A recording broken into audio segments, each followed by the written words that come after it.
The evolution of the Earth was fulfilled in the realization of the prophecy. The polarization of the sun's gravitational field and attraction upon it decreased, causing its rotational axis to shift.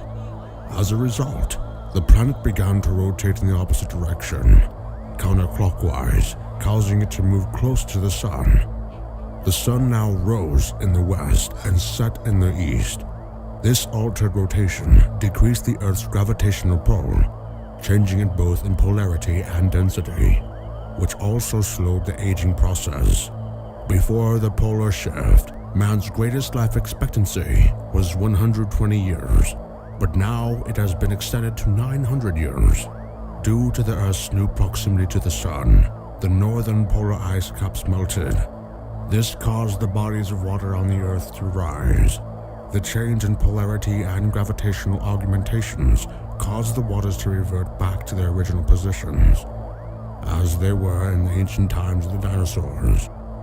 These are the signs of transformation and change. All things are now going from one state of being to another state of existence.